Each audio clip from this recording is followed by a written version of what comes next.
So now we are entering the OT and we are trying to now find the target which has been, whose coordinates we have found on the part 1 of this video that you watched.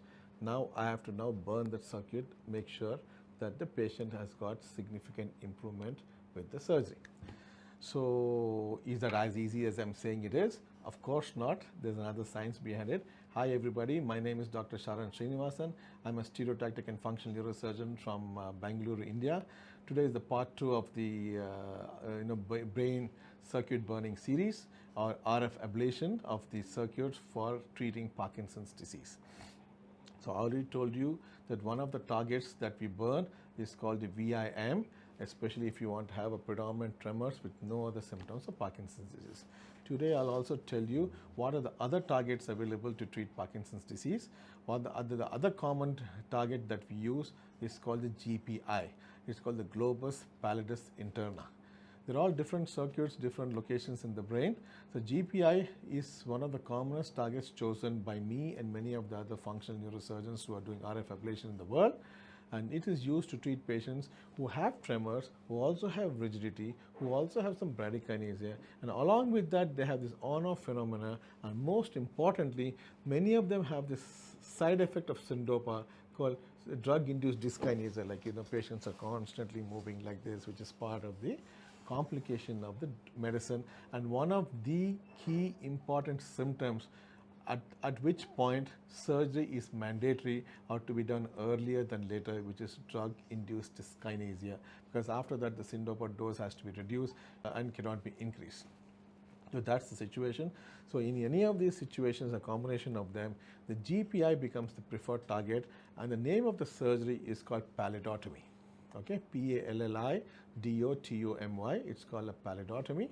It's a beautiful surgery. Pallidotomy is a target I love. One of the most stable targets for a functional neurosurgeon. It works fantastic. We have done hundreds of pallidotomies with amazing results last 10-15 years. So you just can't imagine what is possible.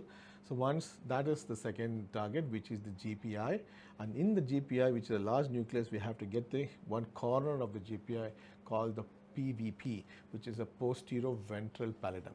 So it has to be that precise. It's like dropping the Google map pin on a specific location so that you find the target. It's something like that, and technology really is our friend, really helps us to do this. This is a technology designed by a senior neurosurgeon from Sweden, and that's where we have got this from, called Lars Leksell. Now the last target which we use, which is also very commonly used for people with Parkinson's disease, is called the PTT, which is the pallidothalamic tract. So this is a white matter tract, other two are gray matter tracts. This is also a very good target with indications similar to what we have for pallidotomy or GPI. So when patient nowadays, bilateral pallidotomy used to be done before, but when you do the same pallidotomy on the other side, there's a little higher risk of complications. Because of which nowadays we do pallidotomy on one side and PTT on the other side, and because of which there is no complications at all. Patients do very well. So I'm the only neurosurgeon in India currently who is doing burning on both sides of the brain for any reason, whether it's either Parkinson's disease or dystonia, with fantastic results. So that's what we have. So these are the three targets. Don't forget, first target is the VIM, which is the ventralis intermedius nucleus of the thalamus, mainly for tremor. The second one is called the GPI, which is called the pallidotomy, which is for all the symptoms of Parkinson's disease, the commonest used target.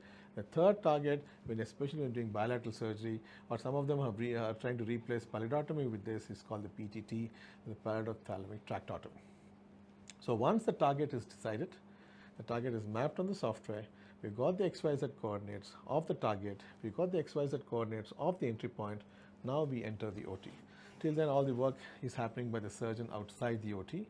The patient is patiently waiting for us. It takes roughly an hour for us from the time of fixing the frame and the MRI to actually plan the targeting.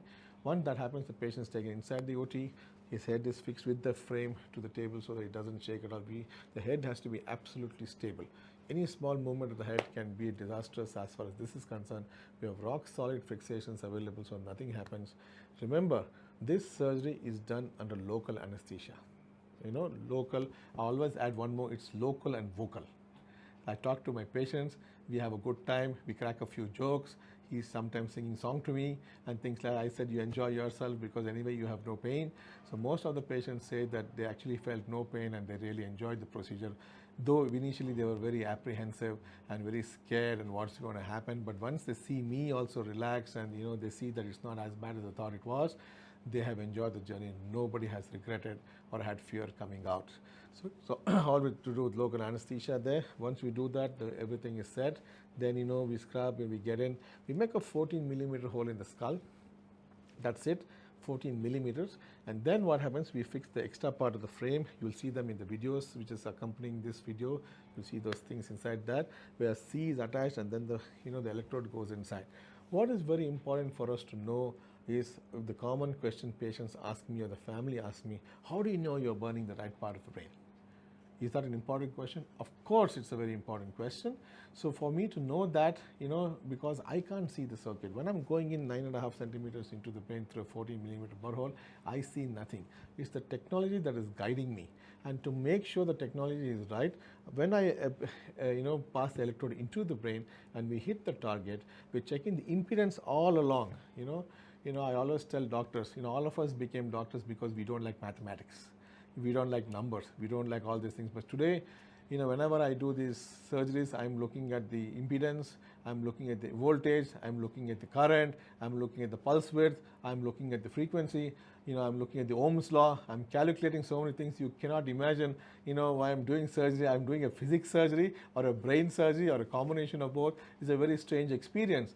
But we have to be parallelly processing so much of information as we're going through the process. That's why I have assistants trained along with me so that everybody does their part of the work very well. So once we know we are on the target and everything is comfortable, we give a small current on the target tip to simulate whether we are in the right spot, and more importantly, we are not in the wrong spot. If there's anything that we are offline, immediately we get symptoms like the patient is having some jum sensation or tingling sensation in the hand, some difficulty in moving, then some difficulty in speaking, and we instantly know we are we are on the wrong spot. And many times it just passes. Sometimes we may have to move target, which is why it's very important to get feedback, which is why the patients have to be completely awake during surgery. Once we have confirmed that we are in the right spot and we have eliminated all the risky areas in and around that spot, then we start lesioning. The lesioning is a very simple procedure. We go up from 37 degrees body temperature to 70 degrees centigrade, and we do it for 70 seconds. So that's what we do, 60 seconds, 70 seconds. Normally it's 60 seconds. Sometimes, we go a little more, but that's what, 70 degrees centigrade, 60 seconds, that's how it goes. And once we have got the lesion done, then we cool it down, we check the patient. Every time the movement is our neurologist in the OT, the rehab team is in the OT, they are checking whether tremor has come down, rigidity has come down, any other symptoms the patient had, is they getting better, is their handwriting better. We're checking specific things on the table, and we continue to do this. We normally, for a pallidotomy, we do 6 lesions, 3 in one track, 3 in another track. If it's a Wehm thalamotomy, we do 3 lesions in the main track, 2 lesions on the side track. And then if it is PTT, we just do 2 lesions, 1 on each track.